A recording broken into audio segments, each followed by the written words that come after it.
To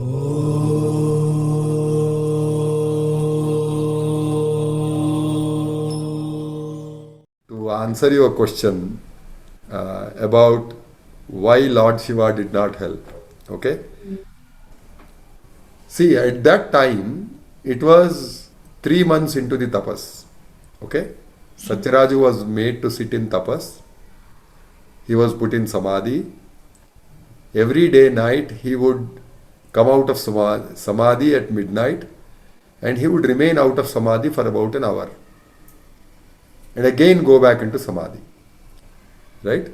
So it is only for that 1 hour he used to feel the pain or the hunger or the thirst or all of that. Okay? From whatever was happening to his physical body.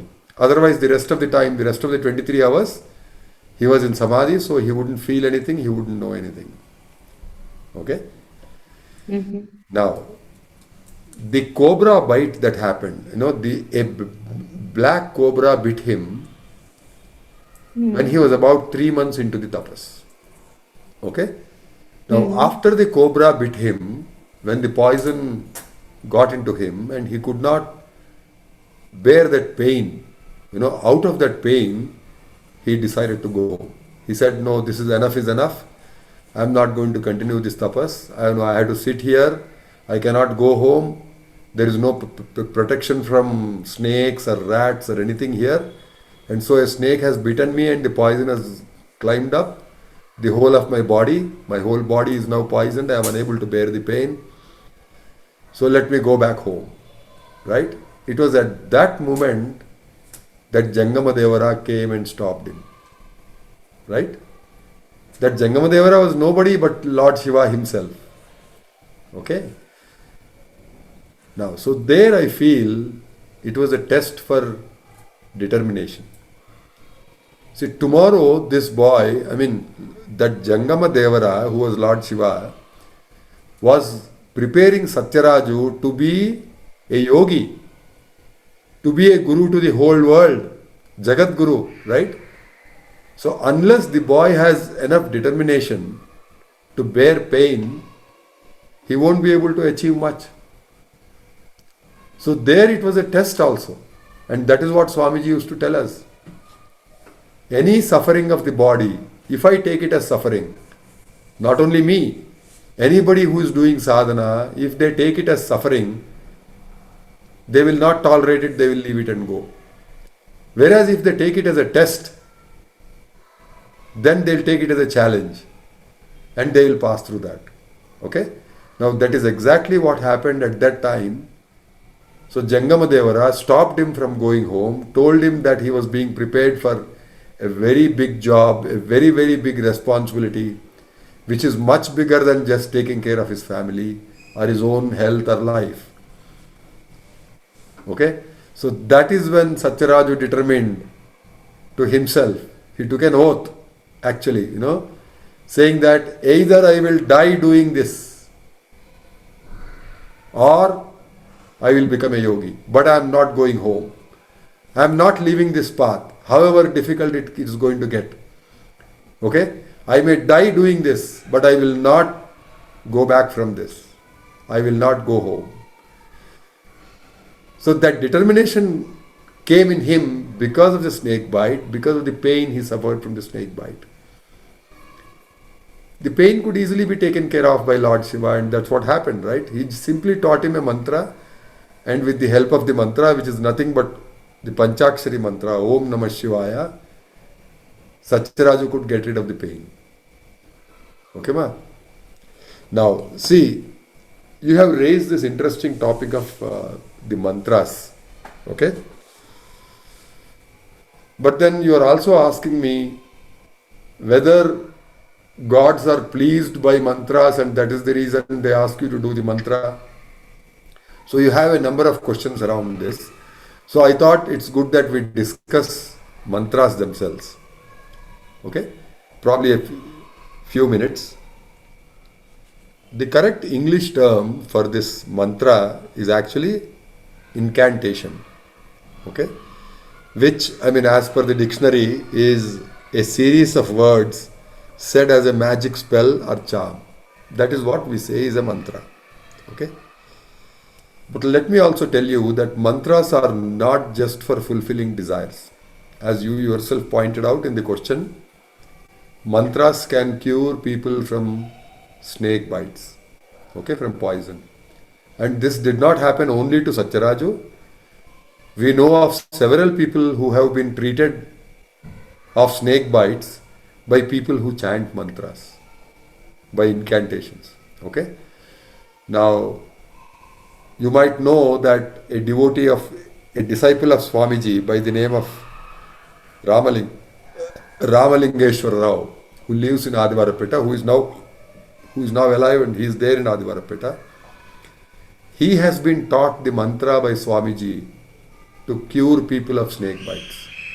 So he does that. Okay? And I have known other people also who can use the mantra to cure people of snake bites. Now, how exactly does this work? How does the poison get nullified, neutralized by this? I don't know the mechanism. I don't know how it works. But the interesting thing that I know is that there are people who can cure people who are bitten by snakes by chanting the mantra over a telephone call. Okay? So what they will do is, they will ask the person who has been bitten by the snake to handle the phone and then listen to the mantra. And this person at the other end of the phone line or the connection, he will chant the mantra there, wherever he is. Probably he is in Delhi. And he is chanting the mantra there, and a person in Adivarapeta gets cured, a person in Bangalore or Hyderabad gets cured. So how does the mantra work? I mean, I don't know. If anybody can explain, I will be happy. Right? Now, let us also consider this, right? Mantra is not just for healing also. Right? Mantra is a part of our spiritual practices. As we have discussed now, during the tapas, Swamiji used to chant mantras as directed by his guru, and in different directions. When he was sitting facing each direction of the 4 cardinal directions, he was given a specific mantra for that direction. Not only that, as Vijaya Akka has mentioned, when he wanted to go to the sun, he was given a Surya mantra by Tapasviji Maharaj, and he chanted that. Okay? And when he attained Siddhi of that, Lord Shiva took him to the sun. Okay? And then there is a little question that she asked here. How can the mantra be chanted throughout the day if the person is also doing tapas? Because, I mean, she has rightly asked the question. Vijaya Akka has rightly asked the question that when a person is doing tapas, he is actually in samadhi. So while in samadhi, I mean, you don't even have your mind. You cannot talk, you cannot listen, you cannot chant or do anything at all. Then how can you be chanting a mantra while you are in samadhi? So, Amma, from the description that is given in the book about the Surya mantra, Swamiji's guru Jangamadevara asked Swamiji to chant the mantra for 2 hours a day. And the rest of the day, he was supposed to be in samadhi. So that's what he did, right? So I am assuming that the same thing applied to the other mantras also. So long as he is awake, he is not in samadhi, he will be chanting the mantra. Maybe 2 hours, maybe 3 hours, we don't know. But when he is in samadhi, he is not chanting any mantra. Okay? When he is facing east, when he is facing south or west or north, the mantra of that direction, he chants it when he is not in samadhi, when he is conscious. When he is in the samadhi, he is not chanting anything. That is how tapas is done. Okay? So that is answering one of your questions. Now, also, whenever a disciple is initiated by a guru, I mean, in the Indian tradition, generally a mantra is given to the disciple by the guru. Okay? But in the case of Swamiji, he never gave a mantra. Although he initiated lakhs and lakhs of people, he never gave a mantra at the time of initiation. So some people questioned him, Swamiji, how come you don't give a mantra? Whereas all the other gurus, they, at the time of initiation, they always give a mantra. Dhyana Diksha or Diksha is done with a mantra. How come you don't give the mantra? So Swamiji simply explained, saying that, see, a person might come to me who is a devotee of Lord Sri Rama, meaning his Ishtadaiva is Lord Sri Rama. He comes to me and he takes initiation from me and he asks for a mantra. So I give him a Panchakshari mantra, let us say Om Namah Shivaya. Example, okay? So that person will start sitting in meditation, and because Swamiji told him, he starts chanting the Om Namah Shivaya. But his Ishtadaiva is Sri Rama. So he thinks of Sri Rama. He thinks he is doing something wrong. Naturally, he prays to Lord Rama. Whenever he needs anything, he wants anything, every time he closes his eyes, he is praying to Lord Sri Rama, because Lord Sri Rama is his Ishtadaiva. But now that Swamiji has told him the Namah Shivaya mantra, he has to do the Namah Shivaya mantra when he is doing the meditation. So there is a conflict in his mind. Should he think of Rama or should he think of Shiva? There is no real conflict between Rama and Shiva.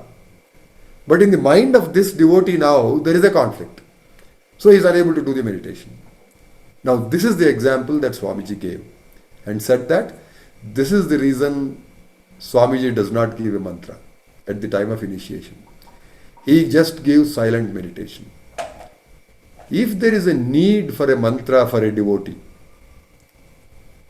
okay, that devotee will get the mantra in the meditation itself. So then when he receives the mantra, he or she receives the mantra, he can do the mantra. He can chant the mantra as per the directions received in the meditation. Okay. Now the conflict is gone because there is no external person, an outside individual giving you the mantra. You have received the mantra by yourself, right within you. So your mind doesn't take it as a conflict. Whatever mantra comes, you chant that. Because you know it is your mantra, it has come to you by yourself, on your own, so you do it. Right? So this is another part of the mantra that Swamiji has taught us. And I know of people who have received the mantra in the meditation after they started practicing it, and they do chanting of that mantra. I know a couple of people who have done that. So it is true that people who do the meditation do get the mantra, and when they get the mantra, they should chant the mantra. Okay? Now, discussing more about mantra. Mantra is associated with a lot of things. As I said, it's a part of the spiritual practice. When we do a puja, we do mantra. Worship is associated with mantra. Mantra is also associated with homa, yajna, right? When we do the fire sacrifice, we chant the mantras as we put things into the fire, right? Feeding the fire. And we chant a specific mantra when we want the offering to go to that specific deity. Okay? So there are mantras for Lord Vishnu, Lord Shiva, Devi, Lord Brahma, Hanuman, Kumaraswamy, Ganesha. These are all called the Gayatri mantras, which are chanted at the time of offerings. When the offerings are made to the fire, when you want the offerings to reach a particular god, you chant the Gayatri mantra of that god, and then you offer it in the fire, whatever you are offering. Okay? So there also mantra comes into picture. Then there is another aspect of mantra, which is its association with black magic. Okay? There is an interesting story in Swamiji's history itself. It seems in Adivarapeta, probably at the time of the installation of the Shivalinga and Devi there at Adivarapeta, a sadhu had come from a nearby village to Adivarapeta. And as usual, there was bhajan going on because the installation was about to happen. Bhajan was going on and a lot of people were in trance, it seems. So this fellow came, this sadhu came, he saw the trance and he didn't understand trance. Okay? And then he went directly to Swamiji and he started questioning Swamiji. Swamiji, what is this? Why are these people dancing like this? Why do you do all these things? Why do you do all these tricks? Swamiji said, no, this is not a trick. They are in trance. And Swamiji tried to explain to him what trance is. So this fellow challenged Swamiji, it seems. He said, no, you are not telling me correctly. I will go and test these people, the people who are in trance. So it seems Swamiji warned him, you can go and test anybody you want. Any of the devotees in the trance of any of the gods and goddesses, but don't go near Hanuman. Otherwise you will suffer. Okay? So this fellow took it as a challenge. He straight away went and challenged the devotee who was in Hanuman trance. Okay? So it seems the devotee who was in Hanuman trance, he picked up a coconut with the fiber, everything on, right? A coconut that has dropped from the plant, from the tree. He took it and then he peeled the coconut. Hanuman in trance peeled the coconut with his teeth. Okay? So this guy, this sadhu who was there, his interpretation was that Hanuman was challenging him. See, because I am Hanuman, I am so powerful, I am able to peel the coconut with my teeth. You have come to challenge us, you also do this and show. Hanuman did not say that, but this fellow took it as a challenge. And he started peeling another coconut with his teeth. And one by one, Hanuman started peeling coconut after coconut after coconut. This fellow hardly could peel one coconut, and in the process, he started bleeding from his mouth and he lost a couple of teeth, it seems. Later on, the story went into a different direction. I don't want to go into that because of lack of time. After this happened, it seems Hanuman explained to the devotees around there, saying that this guy is a bad man, he practices black magic. Okay? And the reason I challenged him to peel the coconuts is to make sure that he loses his teeth. Because once a person loses his teeth, the ucharana, pronunciation of the mantras will not be correct. So he will lose his black magic powers. He won't be able to perform black magic anymore because he has lost his teeth. So that is the way Lord Hanuman tricked that guy, the sadhu, who was into black magic. So this shows that even black magic utilizes mantras.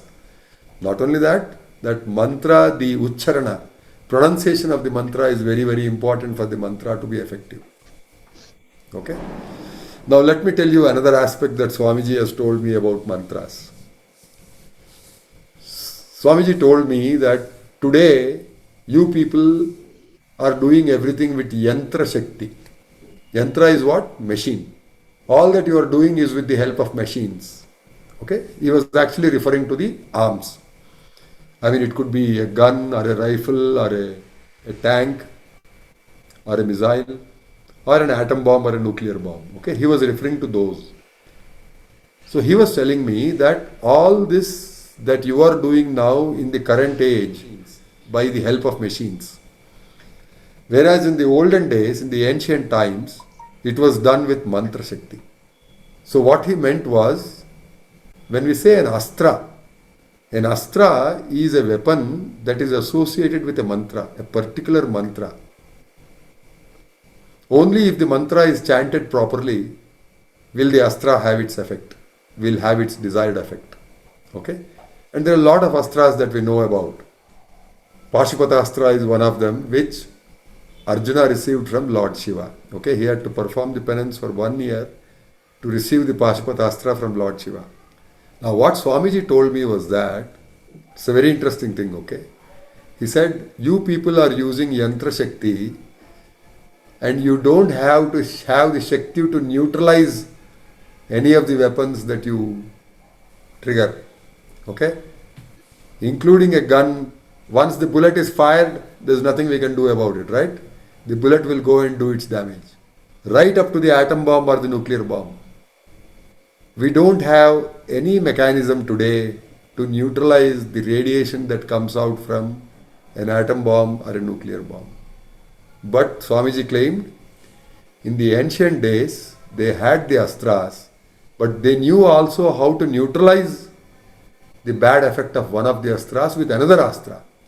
So, for example, if somebody has used the Agni Astra, the weapon of fire, okay, then the astra that was fired in return, fired or I don't know, was used in return, was employed in return for that to nullify the Agni Astra was the Varuna Astra, meaning rain.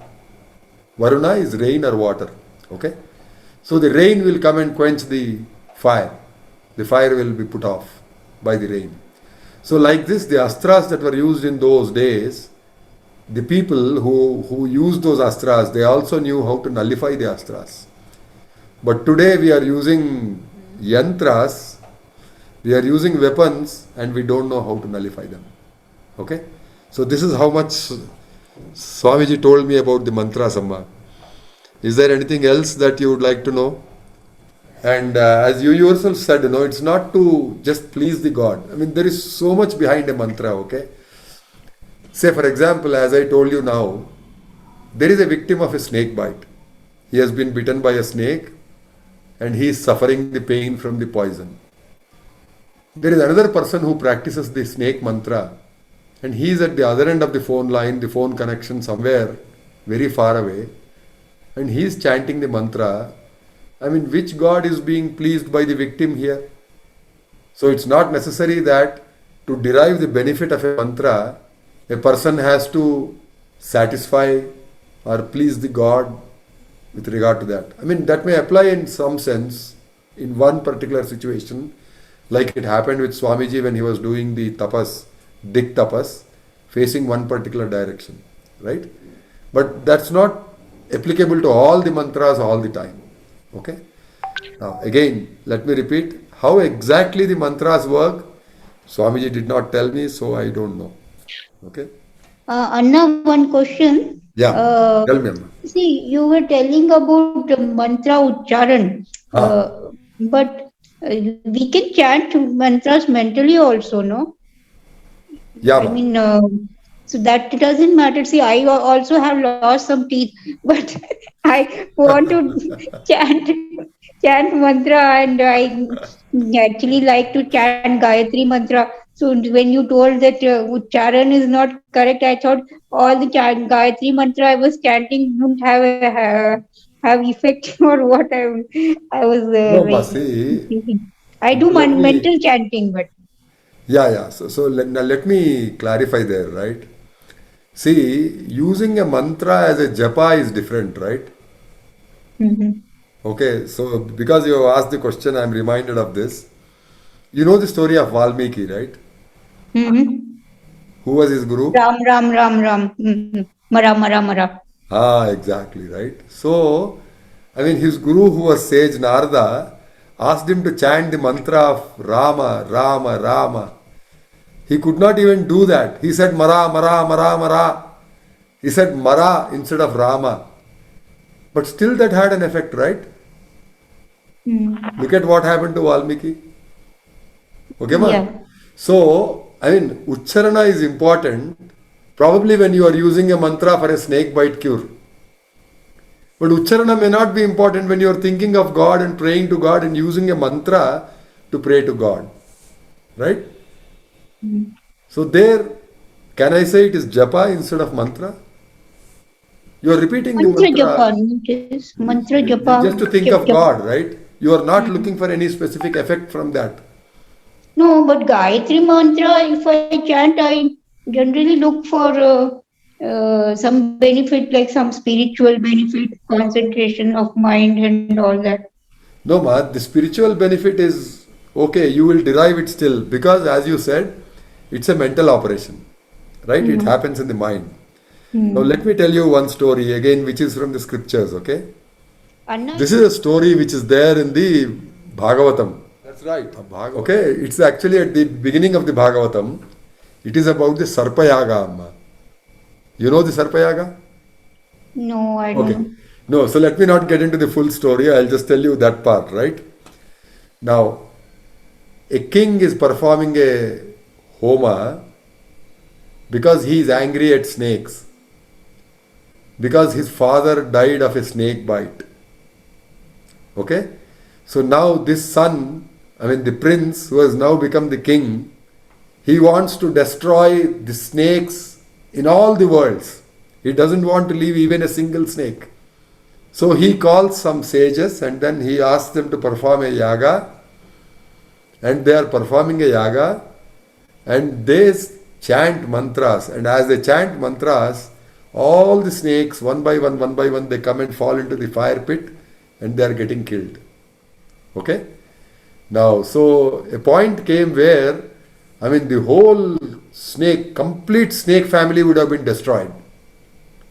Okay? So, again, some gods were trying to preserve the snakes. So they planned and then they sent somebody to stop the Sarpayaga. Janamejaya, I think, was the one who did the Sarpayaga. I'm not very sure about that. But then the incident that I am trying to quote here is that it seems the priests who were doing the mantras and then who were doing the homa, they were seeing all kinds of snakes come and fall into that. But then they did not see the Vasuki snake come and fall into the pit yet. Okay? So it seems one of the priests in the meditation, he tried to see where Vasuki is. And then by that time it seems Vasuki, who was a snake, was also afraid that the Sarpayaga is going on and he also will be dragged and put into the fire by the mantras. Okay? So to protect himself, to prevent himself from being dragged into the homa, what he does is, Vasuki the snake, it goes and coils around Indra along with the throne. Okay? So it seems the priest who was doing the yaga, he sees that in his dhyan. He says, okay, so Vasuki is not coming here because he has coiled himself around Lord Indra. So it seems he chants a mantra saying that Indra Sameta Vasuki should come and fall into the pit, into the snake pit, into the homa pit. Okay? And it seems because of the power of this mantra, Vasuki along with Indra, it starts shaking and it was about to come and fall into the pit. But by that time, another Brahmin, he goes and he stops the Sarpayaga, saying that, no, it is not proper to kill all snakes just because one snake bit your father. Okay, so that is where the Sarpayaga stopped midway. And the explanation that is given is, now today all snakes have marks on their body, right? They are all burn marks which have come from the Sarpayaga. Okay, ma? Again, the reason why I narrated this story is, the power of the mantra is that. Okay, they can change the mantra, in the mantra they can utter whatever they want, and whatever they utter will happen. So the priest who was doing the homa, who was doing the yaga, he said that Indra along with Vasuki shall come and fall into this pit. That's all. So that became a mantra, and Indra also was tied by that. The Lord of the gods, he was tied by the power of that mantra and he had to come along with Vasuki. Okay? That is called mantra. That is the power of mantra. Okay? So that is where the Ucharana becomes important. Not for japa, where you are trying to chant the mantra again and again. There the Ucharana may not be important. But where you want the mantra to have such an effect, that's where the Ucharana will be important. Okay, ma? I hope I have answered your question. Yes, and a lot of questions I asked and you have answered everything. Thank you so much. Okay, ma. Welcome. Pawan?